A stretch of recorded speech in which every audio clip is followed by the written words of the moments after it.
বিসমিল্লাহ আলহামদুলিল্লাহ ওয়াসসালাতু ওয়াসসালাম আলা রাসূলিল্লাহ ওয়া আলিহি ওয়া সাহবিহি ওয়া মান ওয়ালা। আল্লাহুম্মা আল্লিমনা মা ইয়ানফাউনা ওয়ানফা'না বিমা আল্লামতানা ওয়া জিদনা ইলমা। আলহামদুলিল্লাহ, আমরা গত আমাদের সেশনে অত্যন্ত গুরুত্বপূর্ণ একটা প্রশ্ন বা একটা উত্তর আমরা শুনেছি বা দেখেছি আমাদের ফজিলাতুল শেখ সালেহ ফাউজান থেকে। সেটি হলো কোরআন সুন্নাহকে আঁকড়ে ধরার ব্যাপারে। আমি একটু সে বিষয়টা নিয়ে কয়েকটা প্রশ্ন করতে চাই, যে কেউ উত্তর দিতে পারেন। যে প্রশ্নটা একটু খেয়াল করেন সবাই, আমি যেন উত্তর দিতে পারেন। মনে করেন চারটি মাসআলা, চারজন আলেমের মতকে আপনি গ্রহণ করলেন। চারটা বিভিন্ন, মনে করেন আপনার তালাকের ক্ষেত্রে একজনের কাছ থেকে নিলেন রায়, আবার নামাজের কোনো একটা মাসআলার ক্ষেত্রে একজনের কাছ এক মাযহাবের থেকে রায় নিলেন, আরেকটা বিষয় আরেক মাযহাব থেকে, এরকম চারটা মাযহাব থেকে চারটা বিষয়, ভিন্ন ভিন্ন বিষয়ের আপনি মতামত গ্রহণ করলেন। এখন প্রশ্ন হলো যে এটা কখন করা যাবে আর কখন করা যাবে না। আর কখন করা যাবে না এই ব্যাপারটা আরেকটু যদি এভাবে বলি, যে একজন ব্যক্তি অনেক সময় তিনি তার পছন্দ মতো চার মাযহাব থেকে চারটা মত গ্রহণ করলেন। এরকম অনেক সময় হয় যে দেখা গেল বিবাহের ক্ষেত্রে তিনি একজন আলেমের পক্ষ থেকে মত নিলেন, তালাকের ক্ষেত্রে আরেকজন আলেম থেকে তিনি সিদ্ধান্ত নিলেন, কারণ তালাকের মাসালায় তিনি দেখলেন যে অমুক আলেম থেকে নিলে এটা বেশি কঠোর হয়ে যাচ্ছে অথবা তার স্বার্থের বিপরীতে যাচ্ছে। তখন তিনি অন্য একটা মাযহাব যেখানে দেখলেন যে তার স্বার্থের পক্ষে যাচ্ছে সেখান থেকে তিনি রায় গ্রহণ করলেন। তো এরকম ক্ষেত্রে মানুষ কিন্তু করে, যে তার যখন একটা সমস্যা পড়ে তখন সে চিন্তা করে যে এই সমস্যাটা আমার পক্ষে রায় দিছে কোন আলেম কোন মাযহাব, তখন সেখান থেকে সে মত গ্রহণ করে। আবার কিন্তু এটা করা যাবে না, এটা নিষেধ। আর চারটা বিষয়ে চারজন আলেম থেকে সে মত নিতে পারে কখন? যখন সেই চারটা বিষয়ে সে খেয়াল করেছে যে চারটা মাযহাবের মধ্যে বা অন্যান্য কোন আলেম এই চারটা বিষয়ে কোরআন এবং হাদিস দ্বারা সঠিকভাবে দলিল দিয়েছেন, সেক্ষেত্রে গ্রহণ করা যাবে। এই জন্য শায়েখ এর আগের প্রশ্নে তিনি বলেছেন যে নাহনু মা'মুরুন বি নাখুযা আদ-দলিল, যে আমরা দলিল দিয়ে যিনি উপস্থাপন করবেন সেটার গ্রহণ করার ক্ষেত্রে আদিষ্ট। অতএব যারা আমাদেরকে এটা বলে যে সুবিধা মতো চার মাযহাব থেকে, মানে চার মাযহাব থেকে দলিল নিলে মানে কোনো চারটা বিষয় থেকে, বিষয়ের ব্যাপারে চার মাযহাব থেকে রায় নিলে হবে না, তাদের এই কথাটা জবাব হলো যে হ্যাঁ হবে। কখন? যদি দেখা গেল যে যে ওই চারটা বিষয়ে ভিন্ন ভিন্ন মাযহাবে মূলত, মানে কোনো একজন আলেম সেই চারটা বিষয়ে এককভাবে কোরআন এবং হাদিসের সঠিক দলিলকে তিনি যথাযথ ব্যবস্থাপন করেননি, কিন্তু চারজন আলেম আলাদা আলাদা ভাবে সেই চারটা বিষয়ে এক একজন শক্তিশালী ভাবে দলিল উপস্থাপন করেছেন, বিধায়ী আমি সেই চারটা বিষয়ে চারজন আলেমের মতকে গ্রহণ করেছি। এটা হলো উত্তর। কিন্তু নিজের স্বার্থ অনুসারে আমার যেটা ভালো লাগছে যে আলেমের মত, সেটা শুধু আমি গ্রহণ করেছি, আমার গ্রহণের ভিত্তি কোরআন এবং হাদিসের দলিল নয়, সেক্ষেত্রে এটা অ্যাকসেপ্টেড না। এখন আপনি বলবেন যে প্রত্যেক আলেমই তো কোরআন এবং হাদিস দ্বারা দলিল দিয়েছেন, প্রত্যেক মাযহাবেই, তাহলে কেন আমি আবার আলাদা করে বাঁচতে যাব? আসলেও পরবর্তীতে যখন এটা আরো আপনার গবেষণা, কারণ প্রতিনিয়ত গবেষণা গবেষণা হচ্ছে এগুলো নিয়ে, দেখা গেল যে কোনো একজন আলেম তিনি কোনো একটা মাসালার উপর রায় দিয়েছেন এই ভিত্তিতে যে তার কাছে যে হাদিসটা ছিল সেটার ভিত্তিতে। আমাদের পূর্বেকার আলেমদের কিছু সীমাবদ্ধতার কথাও খেয়াল করতে হবে। যেমন সেই সময়ে আমাদের এখন যেমন সমস্ত হাদিসকে একসাথে সহজেই যাচাই করার সুযোগ পাওয়া যায়, বা একজনের কাছে ইজিলি একজন মানুষ নবী সাল্লাল্লাহু আলাইহি ওয়াসাল্লামের মোটামুটি সব হাদিস এক মিনিটেই সার্চ দিয়ে একটা কোনো একটা হাদিস সম্পর্কে জানতে পারে, আগেকার জামানায় কিন্তু এটা ছিল না। কারণ সেই সময় কিতাবাদির আপনার বিষয়টা ছিল হস্ত হাতে লিখে কিতাবকে কপি করা হতো। তো বোঝাই যাচ্ছে যে সেক্ষেত্রে একটা লিমিটেশন আছে। তো ফলে সেখানে কিতাব কিভাবে করা হতো, একজন আলেম আরেকজন আলেমের কাছ থেকে বই অনেক সময় ধার নিতেন। যেমন তাফসিরে তবারি অনেক বড় একজন আলেম, তিনি বলছেন যে আমি এটা ধার নিয়ে প্রায় 2-2.5 বছর না কত বছর তিনি তার কাছে রাখছেন। কারণ এত বড় কিতাব তো করা যাবে না, আপনার এই কপি করতে কঠিন। তো এর জন্য ধার নিয়ে তারা পড়তেন। অথবা সীমাবদ্ধতা ছিল তাদের, সফরের সীমাবদ্ধতা, বিভিন্ন কিছু। তো ফলে দেখা গেল কোন একজন আলেমের কাছে হয়তো অমুক একটা হাদিস অধিক বেশি শক্তিশালী ছিল, ঠিক ওই ওই রিলেটেড আরেকটা হাদিস আরেকজন আলেমের কাছে ছিল, কিন্তু সেটা অত বেশি শক্তিশালী না, কিন্তু তার কাছে যেটা ছিল সেটা দিয়ে তিনি তার রায়কে দিয়েছেন। তো এই জন্য পরবর্তীতে গবেষণায় যখন দেখা যায় যে না, এখন সবচেয়ে অধিক সঠিক হাদিস আসাহ, মানে একটা হলো সহিহ আর একটা হলো আসাহ, তার চেয়ে অধিক সঠিক, সেইটা দিয়ে এখন রায় যেদিকে যাচ্ছে আমাদের সেটা গ্রহণ করতে হবে। এবং এরকম অসংখ্য মাসালার ক্ষেত্রে আমরা এটা দেখতে পাই। এখন ইদানিং দেখা যাচ্ছে যে না, উনি প্রত্যেকেই দলিল উপস্থাপন করেছেন। এখন এটা কিভাবে বোঝা যায় যে চারজন আলেম কোন একটা মাসালার উপর দলিল কথা বলেছেন, কিন্তু কার দলিল বেশি শক্তিশালী কিভাবে বোঝা যায়? বোঝা যায় যখন চারজনের কথাকে একত্র করা হয়। একত্র করার পরে দেখা যায় যে, উদাহরণস্বরূপ ইমাম আবু হানিফা তিনি এই মাসালার ব্যাপারে কি বলেছেন, বলার পরে তিনি কি দলিলটা উপস্থাপন করেছেন, অমুক হাদিস অমুক কোরআনের আয়াত, এবং সেই কোরআন এবং হাদিস থেকে আন্ডারস্ট্যান্ডিংটা তিনি কিভাবে নিয়েছেন, এটাও কিন্তু একটা বিষয়। মানে দলিল উপস্থাপন এক জিনিস, সহি হাদিস উপস্থাপন করলেই কিন্তু হয়ে গেল না, তিনি সেটা থেকে তার আন্ডারস্ট্যান্ডিংটা কিভাবে নিয়েছেন সেটাও একটা বিষয়। এজন্য দলিল এক জিনিস এবং দলিল থেকে আন্ডারস্ট্যান্ডিং মানে ইস্তেদলাল, এটা হলো ভিন্ন জিনিস। দুইজনে একই দলিল উপস্থাপন করেছেন এমন হতে পারে, কিন্তু উপস্থাপন করলেও দুইজনের ওই একই দলিল থেকে আন্ডারস্ট্যান্ডিং ভিন্ন হতে পারে, এবং এটা খুবই কমন। একই দলিল উপস্থাপন করেছেন কিন্তু আন্ডারস্ট্যান্ডিং ভিন্ন। ইভেন সাহাবিদের থেকেও আমরা এটা দেখতে পাই যে নবী সাল্লাহ সাল্লামের একই কথাকে তারা দুইভাবে বুঝেছেন। যেমনটি ওই যে আপনার এক জায়গায় নামাজ পড়ার কথা, বনু কুরাইজা, সেখানে নবী সাল্লাল্লাহু আলাইহি ওয়াসাল্লাম বলছেন তোমরা সেখানে না পৌঁছে কি করো না, আসর নামাজ পড়ো না, বা তোমরা এখন আসর নামাজ পড়বে সেখানে গিয়ে, বা এরকম একটা কথা। তো সাহাবীরা যখন এবার মাঝপথে তাদের আসর নামাজের সময় হয়ে গেল, তখন একজন দুই সাহাবীরা গণ তারা রাদিয়াল্লাহু আনহুম তারা দুই দলে বিভক্ত হয়ে গেলেন। একজন বললেন যে নামাজের টাইম হয়ে গেছে, অতএব আমরা নামাজের টাইম যেহেতু হয়ে গেছে আমাদের এখনই নামাজ পড়তে হবে। আরেক দল বললেন যে না, নবী সাল্লাহ সাল্লাম আমাদেরকে বলেছেন যে আমরা যেন বনু বনু কুরাইজাতে গিয়ে নামাজটা পড়ি। তখন অন্যজন বললেন যে হ্যাঁ তিনি এটা বলেছেন সাল্লাহ সাল্লাম, কিন্তু এর উদ্দেশ্য হলো আমরা আমাদের জন্য অনেক এত দ্রুত গতিতে যেন আমরা যাই, যেন আমাদের নামাজের সময়টা সেখানে গিয়ে হয়। কারণ নবী সাল্লাহ সাল্লাম কোনো সময় এমনটি বলতে পারেন না যে তোমরা মানে নামাজের লেট হইলেও তোমরা সেখানে যায় নামাজ পড়ো। কারণ নবী সাল্লাহ সাল্লামের বাণী কখনো কোরআনের আয়াতের বিপরীতে যাবে না, বা তার অন্য অন্য হাদিস অন্য কথার বিপরীতে যাবে না। কারণ কোরআন আমাদেরকে বলছে ইন্না সলাতা কানাত আলাল মুমিনিনা কিতাবান মাওকুতা, নিশ্চয়ই নামাজ নির্দিষ্ট টাইমে এটা মুমিনদের জন্য ফরজ। আবার নবী সাল্লাল্লাহু আলাইহি ওয়াসাল্লাম আরেক হাদিসে তিনি বলেছেন যে যখন আব্দুল্লাহ ইবনে মাসউদ রাদিয়াল্লাহু আনহু তাকে জিজ্ঞেস করলেন আইউল আমারি হাব্বিলাল্লাহ, আল্লাহর কাছে কোন আমল সবচেয়ে বেশি প্রিয়, তখন তিনি বললেন আস-সালাতু আলাল ওয়াক্তিহা, সময় মতো যে নামাজ এটা আল্লাহর কাছে সবচেয়ে বেশি প্রিয়। তাহলে এই দলিলগুলো ভিত্তিতে অন্য সাহেবরা বলেছেন যে না, তিনি বনু কুরাইজাতে গিয়ে আমাদেরকে নামাজ পড়তে যে বলেছেন, এর মানে হলো আমরা যেন এত দ্রুত যাই আমাদের আসর নামাজের টাইমটা যেন সেখানে গিয়ে হয়। আরেকজন বলছেন যে না, আতিউল্লাহ আতিউর রাসূল, আল্লাহ এবং রাসূল তোমাদের যা দেন, ওমা আতাকুম রাসূল ফাখুযুহু, আল্লাহ রাসূল তোমাদের যা দেন তা গ্রহণ করো। তাহলে সেই দৃষ্টিকোণ থেকে নবী সাল্লাল্লাহু আলাইহি ওয়াসাল্লাম আমাদেরকে বলছেন যেটা, আমরা সেটাকে অনুসরণ করে বাহ্যিকভাবে যা বোঝাচ্ছে আমরা সেটাই করব। তাহলে দেখেন, একই দলিল, নবী সাল্লাল্লাহু আলাইহি ওয়াসাল্লাম একই কথাকে দুইভাবে তারা বুঝেছেন। এরকম অসংখ্য জায়গা রয়েছে। কারণ ফিকা মাসলা মাসাইল আপনারা যদি জান, বরঞ্চ আপনার ফিকা শাস্ত্র নিয়ে অধ্যয়ন করলে আলেমদের প্রতি আপনাদের সবার শ্রদ্ধা বেড়ে যাবে। ইমাম আবু হানিফা রাহিমাহুল্লাহ, ইমাম আহমেদ বিন হাম্বল, ইমাম আর অন্যান্য ইমাম শাফি, ইমাম মালিকি, আপনি তাদের জীবনী, তাদের ফিকা মাসলা মাসাইলের ব্যাপারে তাদের যে সূক্ষ্ম বিশ্লেষণ, আমরা যখন সেগুলো জানবো তাদের প্রতি আমাদের শ্রদ্ধা বেড়ে যাবে। কখনোই আমরা তাদেরকে গালিগালাজ তো প্রশ্নই আসে না, বরং আমরা দেখবো যে তারা মানুষকে হক জানানোর জন্য কতই না গভীর এবং মানে অমানবিক প্রচেষ্টা তারা করেছেন।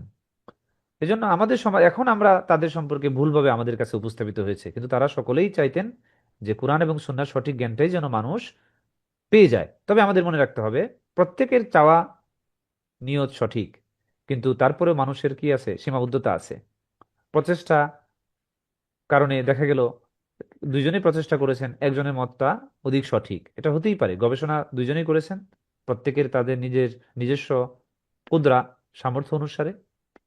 অতএব তার মধ্যে থেকে আমাদের দেখতে হবে সবচেয়ে সঠিকটা যেটা রায় দিয়েছেন, কারণ আমরা সেটাই মানতে আদিষ্ট। তো ঠিক আছে, আপনারা আলহামদুলিল্লাহ এটা বুঝেছেন ভালো। আচ্ছা, আরেকটি বিষয় হলো, এবং এটা কিন্তু একই সাথে এটারও দলিল অনেক, বিশেষ করে যারা এক মাযহাবের উপর থাকেন তারা বলেন যে না, কোনো একটা মাযহাবকেই আঁকড়ে ধরতে হবে, এই জন্য অন্য কোনো আলেমের মতকে, মানে ভিন্ন ভিন্ন মাসালার ক্ষেত্রে এক আলেমের মতই নিতে হবে, তাদের এই কথাটাও সঠিক নয়। কারণ ভিন্ন ভিন্ন মতের যদি একজন আলেমই সবগুলো সঠিকভাবে মত দিয়ে থাকেন, ঠিক আছে, তারটা মানতে আমাদের আপত্তি নাই। ইমাম আবু হানিফা যদি সবগুলো মাসালার ক্ষেত্রে উনি কোরআন এবং হাদিসের সঠিক দলিলটা উপস্থাপন করেন, সবাই যদি এই ব্যাপারে হয় যে না উনি সঠিক ব্যবস্থা, তাকে মানতে অনেক সুবিধা নেই। অথবা ইমাম আহমদ ইবনে হাম্বল, অথবা মালিকি, অথবা শাফি। কিন্তু শুধু এই দোহাই দেওয়া যাবে না যে উনার মাযহাবের সবকিছু আমাদের মানতে হবে, কোন একজন আলেমের মাযহাবের, এই কারণে যে আমরা সেই মাযহাব থেকে বের হওয়াটা আমাদের জন্য উচিত হবে না, এই কথাটা সঠিক নয়। আচ্ছা, তারপরে আরেকটা প্রশ্ন, এবং এটা আমাদের দেখেন প্রশ্ন করার মাধ্যমে কিন্তু বুঝার বাড়ে, গভীরতা বাড়ে। এই জন্য আমি যখন কোনো একটা বিষয়ে প্রশ্ন করি, এটা আপনাদের যেটুকু বুঝেছিলেন এটা আরো ইনশাল্লাহ গভীর হবে। এখন ওই যে আমরা আজকে গত ইয়ের মধ্যে আমরা যেমনটি পড়লাম 25 নম্বর প্রশ্নে, যে কিছু মানুষ এমন হয়েছে তারা এত বেশি তাআসসুবী যে তারা একজন আলেমের মতের বাইরে যেতেই চান না। আবার কিছু মানুষ আছেন সেটাও আবার উচিত না, তারা কি করেন, তারা কোনো মাযহাবের কোনো কওলই তারা নিতে রাজি না, সেটাও আবার সঠিক নয়। বরঞ্চ যে কোনো মাযহাবের কোনো আলেম যদি কোনো একটা মাসালার ব্যাপারে কোরআন এবং হাদিসের সঠিক তথ্য উপস্থাপন করে, সঠিকভাবে দলিল দিয়ে তিনি যদি সেটা তার রায়কে প্রতিষ্ঠিত করেন বা রায় আমাদের সামনে দেন, অবশ্যই আমরা সেটা মানতে পারি এবং সেটা আমাদের মানা উচিত। বরং এটা তাকে, মানে অন্ধভাবে অনুকরণ নয়, বরং এটা হলো তাদের যে ফিকহ শাস্ত্রে তাদের যে জ্ঞান রয়েছে সেটা থেকে আলোকিত হওয়া। এটাই তিনি 25 নম্বর প্রশ্নে শাইখকে যখন প্রশ্ন করা হয়েছিল তিনি সেটা উত্তর দিয়েছেন, যে সালাফদের সেই জ্ঞান থেকে আমাদেরকে, ফিকার জ্ঞান থেকে আমাদেরকে নিতে হবে। এবং সেটা কোনো ব্যক্তি বিশেষের মানে মাযহাব বা দিকে সেই মতটা, মানে সঠিক মত দিয়েছেন উনি, কিন্তু ওটি কোনো একটা মাযহাবের আলেম, এই জন্য তাকে পরিত্যাগ করতে হবে এমনটি নয়। বরঞ্চ যতক্ষণ পর্যন্ত তিনি কোরআন এবং হাদিসের সঠিকটা দলিল দিয়ে উপস্থাপন করবেন, ততক্ষণ পর্যন্ত আমাদের সেটা আমরা মানার জন্য আমরা আদিষ্ট। জি, এখন প্রশ্ন হলো যে আরেকটা প্রশ্ন, একজন প্রাথমিক লেভেলের ছাত্র, মনে করেন কোনো একটা নতুন বিষয় সমাজে হঠাৎ দেখা দিল, ফর এক্সাম্পল আর্টিফিশিয়াল ইন্টেলিজেন্স, এটা সামথিং নিউ। এখন এটার ব্যাপারে কোন একজন প্রাথমিক লেভেলের ছাত্র গবেষণা করে একটা মতামত দিল। তো এখন এই মতামতটা কোরআন হাদিসের আলোকে, এখন এই মতামতটার আলোকে, এই মতামতটার জন্য কখন এই ছেলেটা নেকি পাবে আর কখন পাবে না, অথবা আদৌ পাবে কিনা, এটার উত্তর কি হবে? কিন্তু দেখেন একজন জ্ঞানী ব্যক্তি, একজন আলেম যিনি এই ব্যাপারে জানেন, তিনি কিন্তু সরাসরি বলছেন যে না, এই ছেলে ওই কাজের জন্য সে কোনো নেকি পাবে না, কারণ সে এমন একটা বিষয়ে সে চর্চা করা শুরু করছে যেটা তার চর্চা করার হক ছিল না, সেটা যোগ্য সে না। তো দেখছেন একজন আলেম কিভাবে আমাদেরকে আঙ্গুল দিয়ে দেখিয়ে দেয় যে এটা নেগেটিভিটিটা কোথায়। বাহ্যিকভাবে আমরা কিন্তু বুঝতে পারতাম না, আমরা ভাবতাম যে না ঠিক আছে প্রচেষ্টা করছে তো নেকি পাবেই। না, কারণ সে একটা জায়গায় সে মত দিছে, ধরেন কারেক্ট, কিন্তু তার এই অল্প জ্ঞানের কারণে আর 10টা মাসালায় সে ভুল মত দিয়ে সমাজকে সে বিভক্ত করবে, এবং সেটাই ঘটছে কিন্তু সমাজে। আমাদের সমাজে আসলে দুঃখজনক ভাবে সামহাও আমাদের কাছে এটা প্রচলিত হয়ে গেছে যে পূর্বেকার যারা আপনার সেকুলার স্কলার, বিভিন্ন সায়েন্টিফিক বিষয় নিয়ে গবেষণা করে আমাদেরকে বিভিন্ন বিষয় জানাইছে, আইনস্টাইন, তারপরে আরো যারা, অ্যারিস্টটল, তাদের চিন্তা চেতনা দেখে আমরা মনে করি তারা কতই না বেশি পড়াশোনা করে, কতই না মেধাবী ছিল, ট্যালেন্ট। কিন্তু বিশ্বাস করেন, আপনি যদি স্কলারদের জীবনী পড়েন, ইসলামিক আলেমদের, আপনি জাস্ট মনে করবেন যে তারা তার ধারে কাছেও নাই, মানে এত পরিশ্রম বেশি করেছেন এই আলেমগণ। কারণ তাদের, সেই সেকুলার আলেম স্কলারদের বা সায়েন্টিস্টদের তাদের চিন্তা চেতনা ছিল মানে দুনিয়াবি, কিন্তু ইসলামিক আলেমগণ তারা পরিশ্রম করেছেন আল্লাহর জন্য, এজন্য তারা তাদের প্রচেষ্টার কোনো কিছুতেই ত্রুটি করেননি। মানে সর্বোচ্চ যতটুকু করা যায় স্যাক্রিফাইস জ্ঞান অন্বেষণের জন্য এবং সঠিক মতের জন্য তারা সেটা করেছেন।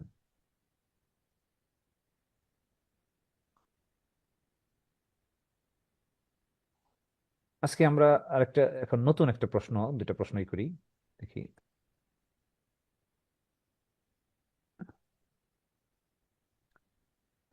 আজকের প্রশ্নটাও গুরুত্বপূর্ণ, যেখানে শায়খকে একজন জিজ্ঞেস করতেছে যে কাসিরুন মা ইয়ারিদু লিবাদিন নাস,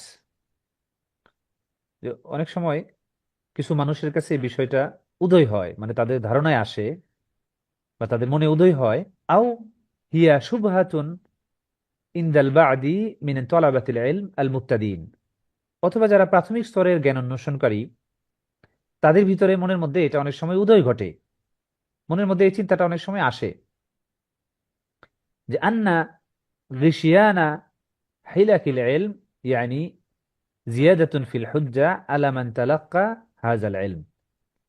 রিশিয়ান মানে হলো অধিক বেশি আগমন, যাওয়া আসা করা, চলাফেরা করা। হিলাকুল ইলম, হিলাকিল ইলম মানে হলো হালাকা থেকে হালকা বা হিলাক, মানে এলমের মজলিসে অধিক বেশি যাতায়াত। তার মানে হলো যেই ছাত্র এই জ্ঞান অন্বেষণ করতেছে, তো সেই ছাত্রের এই যে জ্ঞান অন্বেষণ সে করতেছে, এটা হলো জিয়াদাতুন ফিল হুজ্জা আলামান তালাক্কা হাযাল ইলম, যে এটা হলো সেই ছাত্রের বিরুদ্ধে অধিক বেশি মানে প্রমাণ প্রতিষ্ঠিত হবে, যত বেশি সে জ্ঞান অর্জন করবে তার উপর অধিক বেশি প্রমাণ প্রতিষ্ঠিত হবে মিন মাসুলিয়াতি তাবলীগিহি ওয়া ইসলাহি নাফসিহি, মানে সে ওই জ্ঞানটা কতটুকু মানুষের মাঝে পৌঁছে দিয়েছে এবং কতটুকু সে সেই জ্ঞান দ্বারা নিজে উপকৃত হয়েছে, এইবারে বেশি জিজ্ঞাসিত হবে। তার মানে হলো যে অনেক প্রাথমিক স্তরের ছাত্রদের ভিতরে একটা সংশয় যে যত বেশি আমি জ্ঞান অর্জন করব তত বেশি জবাবদিহিতার সম্মুখীন আমি হব, যে সেটা আমি মানুষের কাছে যথাযথভাবে পৌঁছে দিতে পারছি কিনা, নিজে সেগুলোর কতটুকু আমল করতে পারছি। তো ফলে যেহেতু আমার বেশি জ্ঞান অর্জন করলে বেশি জবাবদিহিতার সম্মুখীন হতে হবে, তো ফলে জ্ঞান অর্জন না করাটাই ভালো। এই জন্য সাহেব বলতেছেন, প্রশ্নকারী, যে মিম্মা ইয়াজআলুহুম আও আল বা'ত মিনহুম ইয়াহজিমুনা আন তালাবিল ইলম আশ-শারঈ ফামা তাওজীহুকুম লিহাউলাই। বুঝছে, এই যে চিন্তাটা তাদের ভিতরে যে অধিক বেশি জ্ঞান অর্জন করলে অধিক বেশি জবাবদিহিতার সম্মুখীন হতে হবে, এটা তাদেরকে জ্ঞান অর্জন থেকে দূরে সরায় দিছে। এখন সাহেবকে প্রশ্ন করা হচ্ছে যে তাহলে তাদের ব্যাপারে পরামর্শটা কি? তখন সাহেব বলতেছেন যে হাযিহি ওয়াসওয়াসাতুন মিনাশ শাইতান, বলছে এটা শয়তানের পক্ষ থেকে ওয়াসওয়াসা। শয়তান আমাদেরকে বলে যে ইয়াকুলু লাকা লা তাতাআল্লাম, তোমরা কি করো না, জ্ঞান অর্জন করো না। লিআন্নাকা ইযা তাআল্লামতা সারা হুজ্জাতান আলাইক, যে যদি তুমি জ্ঞান অর্জন করো এটা তোমার উপরই প্রমাণ হিসেবে প্রতিষ্ঠিত হবে, তোমার বিরুদ্ধে প্রমাণ হিসেবে প্রতিষ্ঠিত হবে তুমি যদি বেশি জ্ঞান অর্জন করো। এটা শয়তান আমাদেরকে এই বলে ধোঁকা দেয়। এখন স্কলার তিনি বলতেছেন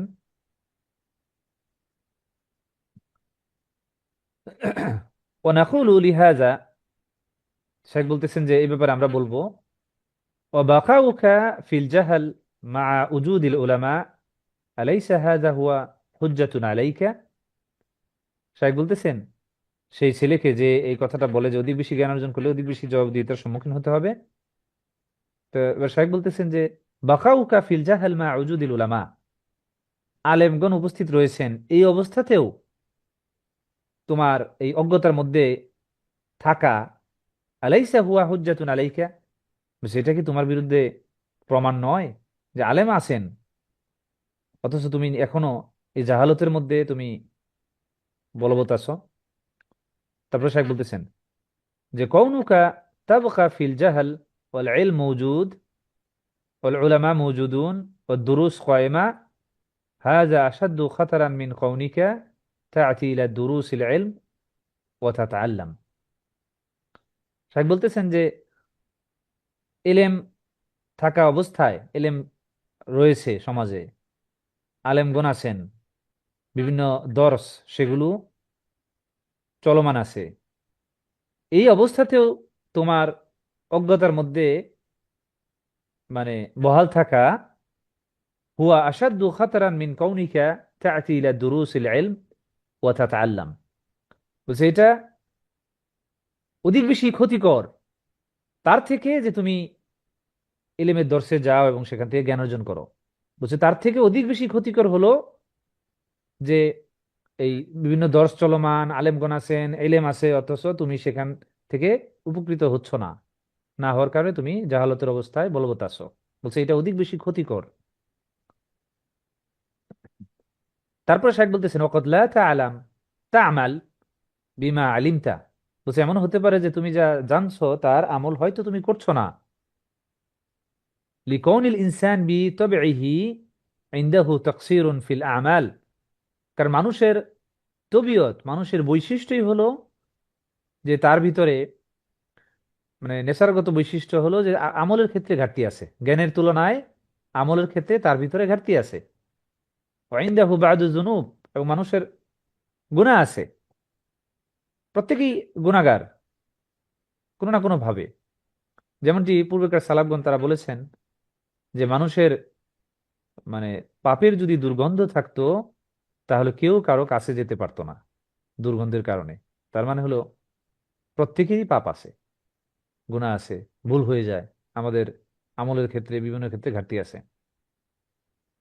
এই জন্য শাইখ বলতেছেন যে আমাদের হয়তো গুনাহ আছে ওই ব্যক্তিটির, ফাইন্নাহু ইযা হাদারা মাজালিসা যিকর, কিন্তু সে যখন সেই জিকিরের মজলিসে, সেই ইলমের মজলিসে সে যখন উপস্থিত হবে, ও দুরুসুল ইলমিয়া ইনদাল উলামা ফি বুয়ুতিল্লাহ, আল্লাহর বুয়ুতিল্লাহ মানে আল্লাহর মসজিদ, আল্লাহর মসজিদে যে এই বিভিন্ন দর্শগুলো বা ইলমের ইগুলো চর্চা হচ্ছে, এগুলোতে যখন সে অংশগ্রহণ করবে, ইউরজা লাহু আইয়াতানাব্বাহ ওয়া ইয়াতুবু মিন আখতাইহি, আশা করা যায় যে সে সতর্ক হবে এবং তার ভুলগুলো থেকে সে তওবা করবে।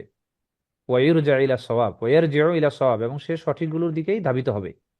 তাহলে দেখেন, অজ্ঞতার উপরে বসে থাকার চেয়ে নিজের আমলে ঘাটতি, তারপরেও যে ব্যক্তি এলিম অন্বেষণ করেই যাচ্ছে, তার জন্য পজিটিভ সাইড হলো যে সে এই দর্শের মধ্যে নিয়মিত যাওয়ার কারণে এই সকল মজলিসে যে আল্লাহর বিষয়ে স্মরণ করানো হবে, তওবার বিষয়ে স্মরণ করা হবে, ফলে সে সেগুলো, সেই জ্ঞান জেনে সে তার নিজের ঘাটতিগুলোর ব্যাপারে সতর্ক হবে এবং যা তার দ্বারা যে ভুলগুলো হয়ে গেছে সেগুলোর ব্যাপারে সে তওবা করবে এবং সে সঠিকগুলোর দিকে, সঠিকের দিকে সে ফিরে যাবে।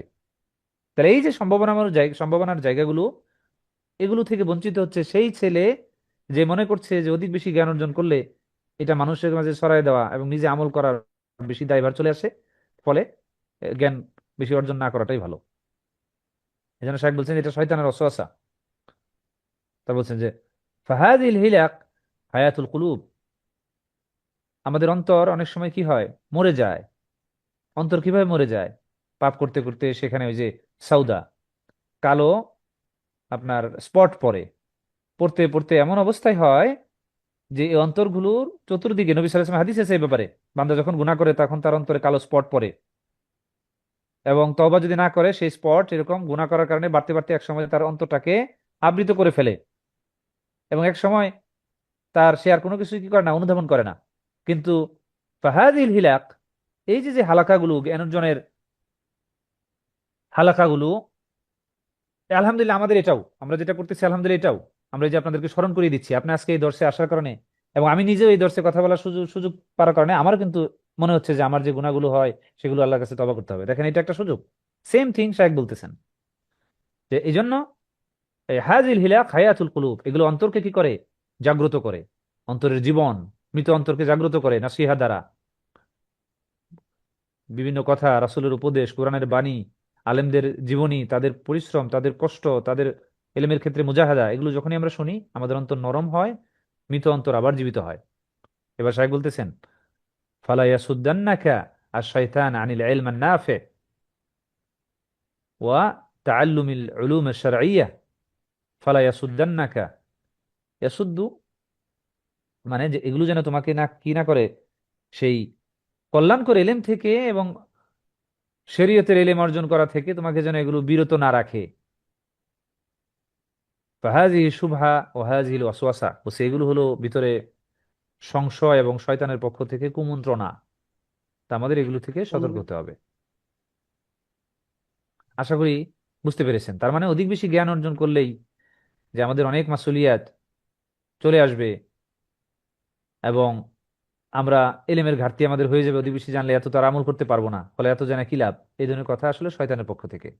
বরং যত বেশি আমরা জানবো তত বেশি আমাদের নিজেদের যে ঘাটতিগুলো আছে সেগুলো যেমন আমাদের মানে দূরীভূত হবে, একই সাথে বর্তমানে যে অবস্থাতে জ্ঞানের স্বল্পতার কারণে যে ধরনের চিন্তার উপরে আমি আসি, যে অধিক বেশি জানলে অধিক বেশি আমল করা আমার জন্য কঠিন হয়ে যাবে, সেই সমস্যাও দূরীভূত হয়ে যাবে। যত বেশি জানবো তখন দিন মান আমার জন্য সহজ হবে, আমার দ্বারা আরো অধিক বেশি আমল হবে। কিন্তু অধিক বেশি আমল হবে এই মানে এই নয় যে আমার তখন অনেক বেশি কষ্ট হবে, না। তখন আল্লাহ রাব্বুল আলামিনই আমার সেই জ্ঞানের কারণে আমার আমল করাটাকে সহজ করে দিবেন।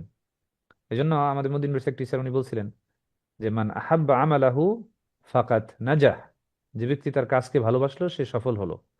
কারণ ভালোবেসে যখন আমি করতে যাব তখন কঠিন কাজও আমার কাছে সহজ হয়ে যাবে। আবার যখন ওটার প্রতি আমার ভালোবাসা থাকবে না তখন অল্প কাজও আমার কাছে বোরিং লাগবে। এই জন্য জ্ঞান, আল্লাহর প্রতি জ্ঞান, ইসলামের সঠিক জ্ঞান আমাদেরকে ইসলাম মানার ব্যাপারে আমাদের ভিতরে মানে আগ্রহ তৈরি করবে, ভালোবাসা তৈরি করবে, পরকালের সত্যায়নকে আমাদের কাছে স্পষ্ট করে তুলবে।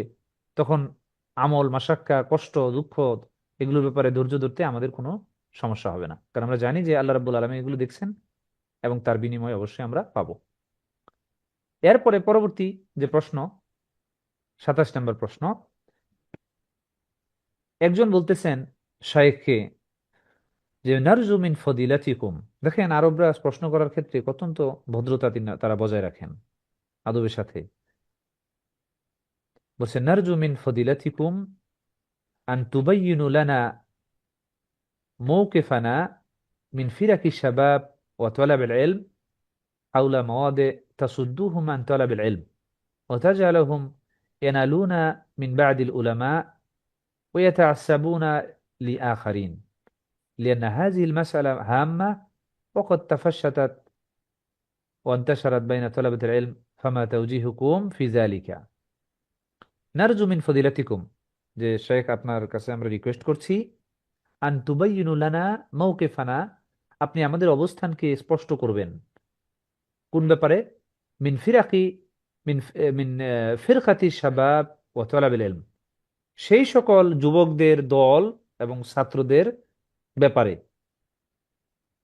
হাউলা মাওয়াদে তাসুদ্দুহুম আন তালাবিল ইলম, মানে যে সকল ছাত্ররা বা ইয়াং জেনারেশন তাদের এই ওই দলগুলো কি করে, মানে জ্ঞান থেকে, জ্ঞান অর্জন থেকে তাদেরকে বিরত রাখে, বিরত রয়েছে বিভিন্ন কিছুর কারণে। মানে জ্ঞান অর্জন করতে চায় না, নিতে চায় না আলেমদের থেকে, সালাফি মানহাজের আলেম থেকে জ্ঞান নিবে না, সৌদি আরবের আলেমদের থেকে জ্ঞান নিবে না, তাদের ভিতরে এক ধরনের সংশয় কাজ করে। তো বলছে সেই দলগুলো, অনেক আলেম আছে, অনেক যুবক আছেন, আপনি কল্পনা করতে পারবেন না, সৌদি আলেম বিদ্বেষী, তারা তাদেরকে হক পথে মনে করেন না। তো বলছে যে ওই সকল ফিরকা, এবং এটা কেন করেন না, শাইখ জবাব দিতেছেন যে কেন তাদের এই অবস্থা। বলছে সেই সকল যুবকদের ব্যাপারে মানে কি আপনার পরামর্শটা কি, আমাদেরকে জানাবেন। কারণ তাদের এই বিষয়টা গুরুত্বপূর্ণ এবং এটা এখন অন্যান্য ছাত্রদের মাঝে ছড়িয়ে পড়তেছে। অমুকের কাছ থেকে জ্ঞান নেওয়া যাবে না, অমুকের কাছ থেকে জ্ঞান নেওয়া যাবে না, এই যে যে বিষয়গুলো তারা বলতেছে, কারণ হিসেবে বিভিন্ন যুক্তি উপস্থাপন করে যে কেন অমুক শাইখের কাছ থেকে জ্ঞান নেওয়া যাবে না। তো এই যে যে ছাত্রদেরকে ডাইভার্ট করে ফেলা কিছু ইয়াং জেনারেশনদের, সেই ডাইভার্টের পিছনে কারণগুলো কি এবং তাদের ব্যাপারে আমাদেরকে উপদেশ দিন। তখন শাইখ বলতেছেন যে ইয়াউমুন আন্না কানা আহলু হাযিল বালাদ মুরতাবিতিনা বিউলামাইহিম, বলছে এক সময় ছিল যখন এই দেশের মানুষজন তারা মুরতাবিতিনা বিউলামাইহিম, আরব সৌদি আরবের কথা বলতেছেন, যে তারা আলেমদেরকে আঁকড়ে ধরতেন, শাবাবান আও শাইবান, ইয়াং অথবা বুড়া, যুবক অথবা বৃদ্ধ, সবাই একসময় আলেমদেরকে আঁকড়ে ধরতেন। ওয়াকানাত হালাতু আল হালাতু হাসানাতান ও মুস্তাকিমাতান। দেখেন এই যে আরবি কানাত থাকলে আপনার প্রথমটা হবে মারফু, দম্মা, এই জন্য কানাত হালাতু, এখানে একটা দম্মা হবে। হাসানাতান মানসুব, কারণ ইসমু কানা হাল, এটা হয় মারফু, এবং খবর কানা এই হাসানা এবং মুস্তাকিমা এরা হবে মানসুব। এটা গ্রামাটিক্যাল বিষয়, কিন্তু এখানে এই জন্য আমি বলতেছি যে কানাত হালাতু হাসানাতান মুস্তাকিমাতান, যে তাদের অবস্থা ছিল একসময় সুন্দর এবং স্থির। সেই সময়ে সেই সৌদি আরবের বাসীদের, তিনি ওই যুবকদের কথা বলতেছেন, যে আগেকার যুবকদের হাল ছিল ভালো, উত্তম। ওয়াকানাত লা তাতি ইলাইহিম আফকার মিনাল খারিজ, বলছে আগে তাদের কাছে এই যে বহির্বিশ্ব থেকে বা বাইরে থেকে বিভিন্ন ধরনের চিন্তা সেগুলো আসতো না তাদের কাছে। হাযা হুয়া আসবাব ফিল ওয়াহদা ওয়া তাআল্লুফ, এটাই হলো তাদের ও তাআলুফ। তাআলুফ মানে হলো মানে সংহতিপূর্ণ হওয়া, আর ওয়াহদা মানে হলো ঐক্য। বলছে এটাই হলো তাদের, তারা যে ঐক্যে একত্র ছিল, ঐক্যবদ্ধ ছিল, এটার একটা কারণ যে আগে আগে বাইরে থেকে কোনো চিন্তা চেতনা এই যুবকদের কাছে আসতো না। ফলে যুবকরা সবাই একত্র থাকতো এবং সংহতিপূর্ণ আচরণ করতো পরস্পরের সাথে। এবং বলছে ওয়াকানু ইয়াসিকুনা বিউলামাইহিম ওয়া কাদাতিহিম ওয়া উখালাইহিম, ওয়াকানু ইয়াসিকুনা বিউলামাইহিম ওয়া কাদাতিহিম ওয়া উখালাইহিম, যে আগে তারা আলেমদেরকে ইয়াসিকুনা মানে বিশ্বাস করত, তাদের প্রতি আস্থা রাখতো। ওয়া কাদাতিহিম তাদের যে নেতা ছিল তাদের প্রতি আস্থা রাখতো। ওয়া উখালাইহিম তাদের মধ্যে যারা বিচক্ষণ চিন্তাশীল ছিলেন তাদের প্রতি তারা আস্থা রাখতো। ওয়াকানু জামাআতুন ওয়াহিদাতুন, এবং একসময় ছিল তারা একটা জামাত, একটা জামাত ছিল। ওয়ালা হালাতিন তয়্যিবাতিন, এবং তাদের অবস্থা ছিল বেশ ভালো। হাত্তা জাআত আল আফকার মিন খারিজ আন সাবিলিল আশখাস আল কাদিমিন আও সাবিলিল বাদিল কুতুব আও বাদিল মাজাল্লাত তালাকাহা শাবাব ওয়া হাসালাত আল ফিরকা। বলছি এরপরে কি ঘটলো? তাহলে তাদের এই যে সুন্দর অবস্থা ছিল, তারা এক দলে ছিল, তাদের অবস্থা সুন্দর ছিল, তারা আলেমদের প্রতি বিশ্বাস রাখতো, আস্থা রাখতো, তাদের নেতাদের প্রতি, তাদের চিন্তাশীলদের প্রতি। তাহলে কিভাবে এই সমস্যাটার পরিবর্তন ঘটলো?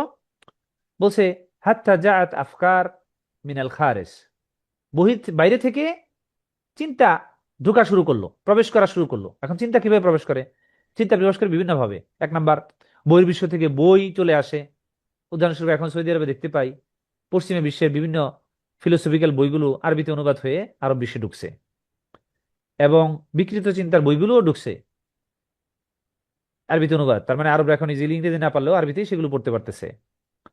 বিভিন্ন পত্রপত্রিকা, ইন্টারনেটের তথ্যের বিকৃতি, তারপরে আপনার বহির্বিশ্বে যারা পড়াশোনা করতে গেছে যে সকল যুবকরা, তারা সেখানকার এই ডিস্টর্টেড বিকৃত যে পরিবেশ সেখানে থেকে সেখানকার ভুল চিন্তা বা বিকৃত চিন্তাগুলো নিয়ে যখন আবার দেশে ফিরে আসে, তারাও তাদের আশেপাশের মানুষজনের মাঝে সেগুলো ছড়ায় দিচ্ছে। তাহলে এইভাবেই বিভিন্ন মানে ক্ষতিকর চিন্তা ঢুকে যাচ্ছে মিন সাবিলিল আশখাস আল কাদিমিন, বলছে যে সকল মানুষরা সেগুলো সেখান থেকে আসতেছে সেই বাইরের বিশ্ব থেকে, তাদের মাধ্যমে। আও সাবিলিল বাদিল কুতুব, অথবা কিছু কিতাবের মাধ্যমে। আও বাদিল মাজাল্লাত, অথবা বিভিন্ন ম্যাগাজিনের মাধ্যমে। ও তালাক্কাহা শাবাব ওয়া হাযালাতুল ফিরকা, যুবকরা সেগুলো গ্রহণ করছে, সেই সকল বই পড়ছে। ইভেন আমি নিজেও লাইব্রেরিতে যখন ভিজিট করতাম সৌদি আরবের বিভিন্ন লাইব্রেরি, তখন আমি দেখতাম যে সৌদি যুবকরা সেই পশ্চিমা বিশ্বের সেই বইগুলো কিনতেছে। ইভেন সেই বইগুলো সেলফ হেল্প বই, আপনারা অনেকেই জানেন।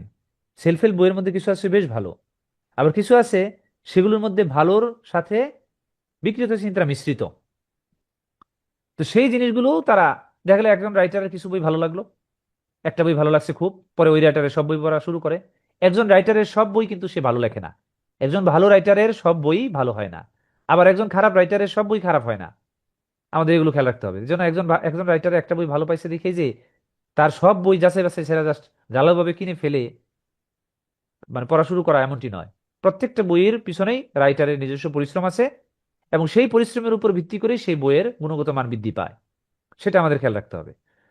সেই জন্য ওই যে কিছু বই যেগুলো বিকৃত চিন্তার অথবা খুব ভালো করে লেখা হয়নি, দেখা গেলে একটা বই খুব ভালো বিক্রি হয়েছে, যেটার ব্যাপারে তিনি খুব পরিশ্রম করেছেন, পরে প্রকাশনী সংস্থা তার কাছে দ্রুত বই চাইছে, তখন কিছু বিকৃত চিন্তাও অথবা দুর্বল রিসার্চের কিছু ফসলও সেই সকল বইগুলোতে তিনি প্রবেশ করিয়ে ফেলেছেন।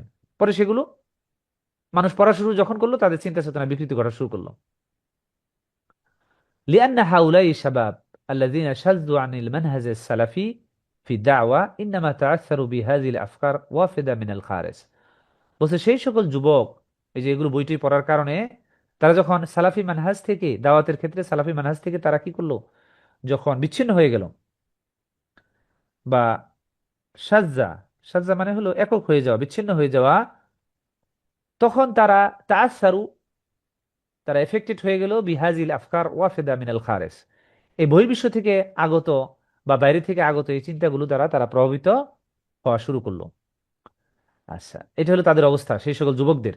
ওই যে যারা প্রশ্নের মধ্যে যখন করা হয়েছিল যে ওই যে ফিরকা শাবাব, ফিরকাতু শাবাব, এই ফিরকাতু শাবাবরা কেন ফিরকা এরকম দলাদলি হইলো, এই যে এইটা হলো তার কারণ, যে তারা বহির্বিশ্বের আগত চিন্তা, বহির্বিশ্ব থেকে তথ্য বিভিন্নভাবে নিয়ে বা পড়াশোনা করে তারা এই বিকৃত চিন্তা বা ইসলাম সম্পর্কে বা আলেমদের সম্পর্কে অথবা ইসলামের বিভিন্ন বিষয় সম্পর্কে তাদের ভিতরে ভুল ধারণা হয়েছে, ফলে তারা এখন জ্ঞান অর্জন থেকে বিমুখ। এবার শাইখ বলতেছেন যে আম্মা দুআত ও শাবাব আল্লাযিনা বাকাউ আলা সিলাতি বিউলামাইহিম, কিন্তু যে সকল দায়ীগণ, দুআত হলো দায়ী, এর বহুবচন, আর শাবাব হলো শাবুন, এর বহুবচন প্লুরাল, শাবাব মানে যুবকগণ, আর শাবুন মানে একজন যুবক। আম্মা দুআত ওয়া শাবাব আল্লাযিনা বাকাউ আলা সিলাতি বিউলামাইহিম, কিন্তু যে সকল দায়ী এবং যুবকগণ তার আলেমদের সাথে সম্পর্ক বজায় রেখেছে, লাম ইয়াতাআসারু বিহাযিহিল আফকার আল ওয়ারিদা, তারা এই সকল বিকৃত চিন্তার দ্বারা তারা কি হয় নাই, এই প্রভাবিত হয় নাই, এই সকল বিকৃত চিন্তার দ্বারা তারা প্রভাবিত হয় নাই, কারণ তারা আলেমদের সাথে সম্পর্ক বজায় রাখছে। এই যে দেখেন, তাহলে আলেমদের সাথে সম্পর্ক বজায় রাখা, তাদের দর্শে বসা, তাদের মানে সাথে লেগে থাকা, এটার অন্যতম একটি লাভ হলো আপনার এই বিকৃত চিন্তা থেকে বেঁচে থাকা। এবং একইভাবে কোনো জায়গায় যদি এই ধরনের সুযোগ বা সুবিধা এগুলো বন্ধ হয়ে যায়, তাহলে একইভাবে আমরা কিন্তু নিজেদেরকে সেই সকল বিকৃত চিন্তা দ্বারা প্রভাবিত হওয়ার দিকে ধাবিত করে ফেললাম। এজন্য যারা সালাফে মানহাজ নিয়ে কাজ করে, আমাদের তাদের সহযোগিতা করা উচিত। কেন? কারণ তাদের সহযোগিতা করতেছি, এটা আমাদের জন্য, যে তারা এই কাজকে বলবৎ রাখবে, চালু রাখবে, এটা আমরা উপকৃত হব, এবং আমরা বিকৃত চিন্তা চেতনা থেকে নিজেদেরকে হেফাজত করতে পারবো, কারণ আমরা যেহেতু তাদের সাথে লেগে থাকবো, ফলে সঠিক জ্ঞান আমাদের মধ্যে ইনশাল্লাহ প্রবেশ করতে থাকবে। তবে সেগুলো অন্ধভাবে অনুকরণীয় নয়, সব ক্ষেত্রেই অবশ্যই আপনি যাচাই বাছাই করেই জ্ঞানকে, সঠিকটা যেটা সেটা অনুসরণ করবেন। ফাহাউলাই আলহামদুলিল্লাহ আলা ইস্তেকামাতি কা সালাফিহিম আসলেহ, বলছে এই এই যুবকগণ এবং দায়ীগণ যারা আলেমদের সাথে সম্পর্ক বজায় রেখেছিল, ফলে তারা এই আগন্ত বিকৃত চিন্তাগুলো দ্বারা প্রভাবিত হয় নাই, তারা আলহামদুলিল্লাহ তারা সালাফ সালাফ সালাফ সালেহ, পূর্বেকার সালাফদের অবস্থাতেই মানহাজের তারা উপর অটল ছিল, ইস্তেকামা আছে, মানে সেখানে অটল আছে। স্থির আছে, অটল আছে। فالسبب في هذه الفرقة يرجع إلى تلقي الأفكار والمنهج الدعوية من غير العلماء هذه البلد، من أناس المشبوهين أو أناس المدلين يريدون زوال هذه النعمة التي نعيشها في هذه البلد من أمن واستقرار وتحكيم للشرعية وخيرات كثيرة من هذه البلد لا توجد في البلد أخرى। তিনি বলতেছেন যে فالسبب في هذه الفرقة، এখানে ফুরকা লিখছে, আসলে এটা ফিরকা হবে, যে সাবাব লিহাজিল ফিরকা, এই দলাদলির যে কারণটা সেটা ইরজা ইলা তালাক্কিল আফকার ওয়াল মানাহিজ দাওয়িয়া মিন গায়রিল উলামা হাযিহিল বালাদ মিন উনাস আল মাশবুহিন ওয়া উনাস আল মুদিল্লিন। বুঝছে, এই যুবকদের এই দলাদলির কারণটা হলো যে তারা এই প্রদভষ্ট মানুষ এবং যারা মাশবুহিন সংশয়বাদী মানুষ, এই সকল মানুষদের থেকে তারা চিন্তাকে গ্রহণ করত এই দেশের আলেমদের বাদ দিয়ে। আল উলামা হাজিল বালাদ, মানে সৌদি আরবের আলেমদের বাদ দিয়ে তারা অন্য জায়গার বিকৃত চিন্তার, বিকৃত মানহাজের চিন্তা চেতনা মানুষ, ইভেন সৌদি আরবেও এখন এগুলো ইউটিউবে দেখা যায় অনেক আপনার আলেম নামধারী, যে সৌদি আরবের ভিতরে না বাহিরে নামধারী, তারা ইসলামের নামে ভুলভাবে মানুষকে মেসেজ দিচ্ছে, সুন্নাহকে খুব একটা গুরুত্ব দেয় না, শুধু কোরআনকে আঁকড়ে ধরতে চায়। সেটার ক্ষেত্রেও আবার মানে কোরআনের মিস আন্ডারস্ট্যান্ডিংটা নেয়, আন্ডারস্ট্যান্ডিং নেয় এমন মানুষের কাছ থেকে যারা মূলত সঠিক আকীদার না, ইত্যাদি ইত্যাদি। তো বলছে তাদের থেকে চিন্তা চেতনা নেওয়ার কারণেই মূলত এই ফিরকাটা হয়েছে। এবং সেই মানুষগুলো তাহলে কি চায়? বলছে ইরিদিও না, তারা চায় জাওয়াল হাজিহি নিয়ামা আল্লাতি নাইশুহা ফি হাজিহিল বালাদ মিন আমনি ওয়া ইস্তিকরার ওয়া তাহকিমিন লিশরিয়াতি ও খায়রাত কাসীরা মিন হাজিহিল বালাদ লা তুজাদ ফিল বালাদিল উখরা।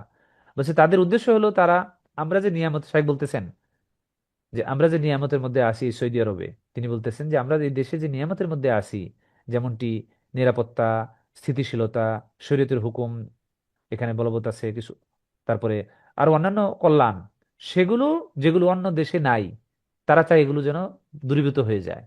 ইউরিদিউনা ইউফাররিকু বাইনানা, তারা চায় যে আমাদের মধ্যে বিভেদ সৃষ্টি করতে। ওয়া ইয়ান্তাজিউ শাবাবানা, এবং আমাদের যুবকদেরকে তারা ই করতে চায়, মানে এই দূরে সরাইতে চায় আমাদের থেকে। ওয়ানজিউ আসিকা আন উলামাইনা, ইয়ানজিউ মানে নামানো বা সরানো, শেখা মানে আমাদের আস্থা, আলেমদের থেকে আমাদের আস্থাকে সরাইতে চায়। মানে মোট কথা আলেমদের গ্রহণযোগ্যতাকে তারা কি করতে চায়, মানে আমাদের কাছে তাদের থেকে সরানো মানে তাদের আমাদেরকে বোঝায় যে তারা বেশি গ্রহণযোগ্য না। ওয়াহিনা ইযান ইয়াহসুল ইয়াযু বিল্লাহ মা লা তুহমাদ আকাবুহু, যে তখন এমন কিছু ঘটবে, আল্লাহ হেফাজত করুক, যেগুলো লা তুহমাদ আকাবুহু, যেগুলোর এই পরিণতি প্রশংসনীয় না, যেগুলো পরিণতি প্রশংসনীয় না, আল্লাহ আমাদের এখানে হেফাজত করে। ফালাইনা উলামা ওয়া দুআত ওয়া শাবাবান আম্মাতান আন নাতানাব্বা লিযালিক, তিনি বলতেছেন যে আমাদের এইসব ব্যাপারে সতর্ক থাকতে হবে, দায়ীদেরকে, আলেমদেরকে, যুবকদেরকে, বিশেষ করে সকলকেই এইসব বিষয় থেকে সতর্ক থাকতে হবে।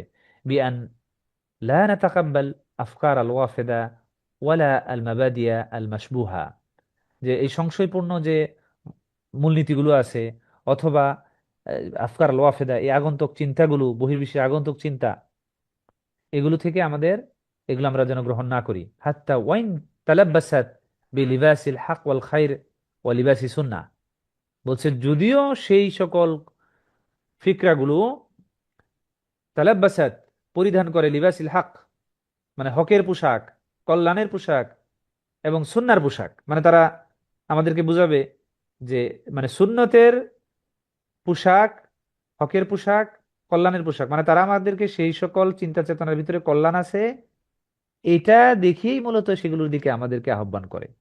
এই জন্য বলছে সেগুলো যতই এই সকল মানে আপনার হক, কল্যাণ, সুন্নার দোহাই দেখ না কেন, আমাদের সেগুলো আমরা গ্রহণ করব না, কারণ সেগুলো সন্দেহ, সংশয়বাদী মানুষদের থেকে আসা এবং বিকৃত চিন্তার মানুষদের থেকে আসা। ফানাহনু লা নাহনু লাসনা আলা শাক্কিন মিন ওয়াদইনা ওয়ালিল্লাহিল হামদ, তিনি বলছেন যে আলহামদুলিল্লাহ, আমরা আমাদের অবস্থার ব্যাপারে কোনো সন্দেহ নাই যে আমরা হকের উপরে আছি কিনা। তিনি বলছেন অবশ্যই আমরা হকের উপরে আছি এবং আমরা যা পালন করতেছি সেটা সঠিক। ফলে আমাদের নিজেদের ব্যাপারে যেহেতু আমাদের কোনো সংশয় নেই, ফলে বাইরে যেগুলো আসতেছে সেগুলো ভালো না মন্দ এত যাচাই বাছাই করে করে, মানে ভালো হলে গ্রহণ করব বা খারাপ হলে পরিত্যাগ করব, সেই সকল বিষয়ের ব্যাপারে এত উদ্বিগ্ন হওয়ার কিছু নেই। মোট কথা সেগুলো বিকৃত, আমরা যেটা আছি সেটা আমাদের কাছে পারফেক্ট, তো আমরা এটাকে আঁকড়ে ধরবো। ও নাহনু আলা মানহাজি সালিম, আমরা সুস্থ মানহাজের উপরেই রয়েছি। ও আলা আকিদাতি সালিমা, সঠিক সুস্থ আকিদার উপরেই আমরা রয়েছি। ও ইনদানা কুল্লু খাইরিন ওয়ালিল্লাহিল হামদ, এবং আমাদের মধ্যে সব কল্যাণই রয়েছে। ফালিমা জানা তালাক্কা আল আফকার আল ওয়ারেদা মিনাল খারেজ, তিনি বলতেছেন তাহলে কেন আমরা সেই বাইরের সেই চিন্তাগুলো আমরা গ্রহণ করব। ও নুজাউইজুহা নুরাউইজুহা বাইনানা ওয়া বাইনা শাবাবিনা, এবং সেগুলো আমরা আমাদের নিজেদের মধ্যে এবং আমাদের যুবকদের মধ্যে সেগুলো আমরা প্রচার করব, কেন করব? কারণ আমাদের কাছে যা আছে সেটা তো ভালো আছে। ফালা হাল্লুন লিহাযিহিল ফিরকা ইল্লা বিতারকি হাযিহিল আফকার আল ওয়াফিদা বলছে এই যুবকদের, এই ফিরকাদের জন্য সমাধান হলো একটাই, যে তারা সেই সকল বিকৃত চিন্তাগুলোকে তারা পরিত্যাগ করবে। ওয়াল ইকবাল আলা তানমিয়াতি আলা তানমিয়াতি মা ইনদানা মিনাল খাইর ওয়াল আমাল বিহি ওয়াদ দাওয়া ইলাইহি, বরঞ্চ তাদের ভিতরে যেগুলো আছে তাদের মধ্যে সেগুলোর দিকে তারা এগিয়ে যাবে। আলা তানমিয়াতি মা ইনদানা মিনাল খাইর, কল্যাণ যেগুলো আছে সেগুলো আরো প্রচার প্রসার। তানমিয়া মানে হলো ডেভেলপমেন্ট, তানমিয়াতুল বাশার, হিউম্যান ডেভেলপমেন্ট। তানমিয়াতুল শাখসিয়া, পার্সোনাল ডেভেলপমেন্ট। তো তানমিয়া মা ইনদানা মিনাল খাইর ওয়াল আমাল বিহি ওয়াদ দাওয়া ইলাইহি, তো সেগুলোর দিকে আমরা আমল করব, সেগুলো আমল করবো এবং মানুষকে সেই সকল কল্যাণের দিকে আমরা ডাক দিব। তারপর শায়েখ বলতেছে, নাম ইনদানা নাকস, আমাদের মধ্যে ঘাটতি আছে, হ্যাঁ আমরা এটা স্বীকার করি। বা ইমকানিনা আন নুসলিহ আখতাআনা, এবং আমাদের এটা সম্ভব যে আমরাই আমাদের ভুলগুলোকে সংশোধন করব। মিন গাইরি আন নাস্তাউরিদা আফকার মুখালেফাতুন আফকার আল মুখালেফা মিন আল কিতাবি ওয়াস সুন্নতি ওয়া ফাহমি সালাফ মিন আল খারিজ আও মিন উনাসিন মাশবুহিন ওয়া ইন কানু ফি হাযিহিল বিলাদ আও মুদিল্লিন। বলছে যে আমরা, আমাদের নিজেদের ঘাটতি রয়েছে এবং সেগুলো আমরা নিজেরাই, আমার ভুলগুলোকে বা সংশোধন করার আমাদের দ্বারা সম্ভব। তাহলে কেন আমরা এই বাইরের যে আফকার চিন্তা, যেগুলো কোরআন এবং সুন্নাহর এবং সালাফদের আন্ডারস্ট্যান্ডিং এর বিপরীতে, সেই সকল চিন্তাকে কেন আমরা আনয়ন করব? নাস্তাউরিদা, ইস্তাউরাদা মানে হলো আনয়ন করা, আনয়ন করব এমন সব মানুষদের থেকে যারা সংশয়বাদী, যদিও সেই মানুষগুলো ইনকানু ফি হাজিল বালাত আও মুদিল্লিন ও ইনকানু ফি হাজিহিল বালাদ আও আল মুদিল্লিন, মানে সেই সকল চিন্তাগুলো এই দেশের থেকেও যদি আসে, নতুন কেউ উদ্ভাবন করতেছে, বাইরের কোনো বাইরের কোনো পদভ্রষ্ট মানুষদের থেকে, আমরা সেগুলো নিতে রাজি না। আল ওয়াক্ত আল আন ওয়াক্তুল ফিতান, বলছে এখনকার সময় হলো ফিতনার সময়। ফাকুল্লামা তাআখারা জামান তাশাদ্দাদা ফিতান, যতই সময়টা নবী সাল্লাল্লাহু আলাইহি সাল্লামের জামানা থেকে দূরবর্তী হয়ে যাচ্ছে, ততই তাশাদ্দাদা আল ফিতান, ফিতনা ফাসাদ এগুলো ততই বেশি প্রকট হয়ে যাচ্ছে। তারপর শাইখ বলতেছেন, আলাইকুম আন তুদরিকু হাজা। আলাইকুম, দেখেন আলাইকুম শব্দটা নবী সাল্লাল্লাহু আলাইহি সাল্লাম অনেক হাদিসে তিনি ব্যবহার করেছেন, যেমন আলাইকুম বিসিদকি ও আলাইকুম বিন নওয়াজিজ, এরকম অনেক জায়গায় আছে। আলাইকুম বিসিদকি, তোমাদের সতর্ক করছি বা তোমাদেরকে উপদেশ দিচ্ছি, অবশ্যই তোমরা সত্যবাদীকে আঁকড়ে ধরো। ঠিক তেমনি শাইখ এখানে আলাইকুম ব্যবহার করেছেন, যেটা দ্বারা বোঝা যায় যে আমাদের অবশ্যই অবশ্যই করণীয় আলাইকুম আন নুদরিকা হাজা। এই যে যে বিষয়টা তখন বলা হলো, যে বাইরের চিন্তা চেতনাগুলো আমাদের ক্ষতি করছে, আমরা নিজেরাই কল্যাণের মধ্যে আছি, আমাদের যে ভুলগুলো আছে সেগুলো আমরা নিজেরাই সংশোধন করতে পারি, ফলে কিতাব সুন্নাহর বিরুদ্ধে সেই সকল বিষয়গুলো আমাদের গ্রহণ করা উচিত না।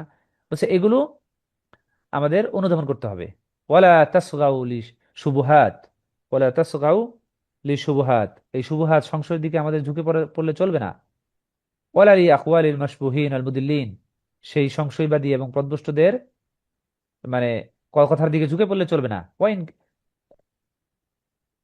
আল্লাযিনা ইউরিদুনা সুলবা হাযিহি নিয়ামা আল্লাতী নাইশুহা, আমরা যে নিয়ামতের মধ্যে আছি সেগুলো আমাদের থেকে যারা ছিনিয়ে নিতে চায়।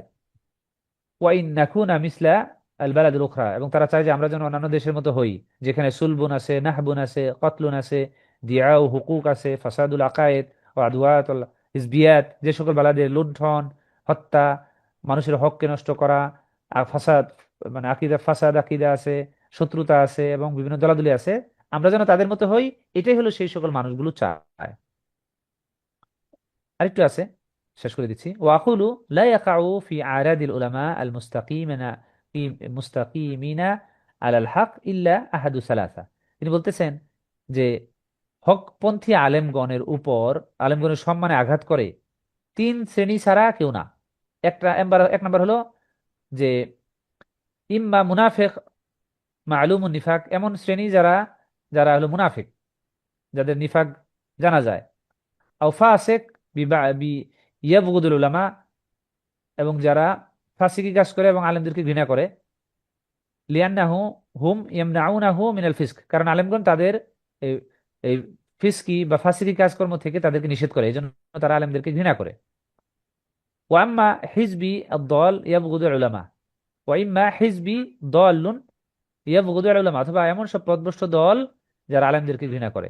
তাহলে এই তিন শ্রেণীর ছাড়া কেউই আলেমদের সম্মানে আঘাত করে না। লিআন্নাহুম লা ইউআফিকুনাহু আলা হিজবিয়াতিহি ওয়া আফকারিহি আল মুনহারিফা, কারণ ওই সকল পথভ্রষ্ট দল যারা আলেমদেরকে ঘৃণা করে তাদের কারণ হলো যে আলেমগণ তাদের এই এই বিকৃত চিন্তা এবং এই এই দলাদলিতে যেহেতু তারা একমত না, ফলেই তারা আলেমদেরকে ঘৃণা করে। বুঝছে, এই তিন শ্রেণীরাই আলেমদের সম্মানে তারা কি করে, আঘাত করে। বারাকাল্লাহ ফিকুম, অনেক লম্বা হয়ে গেল।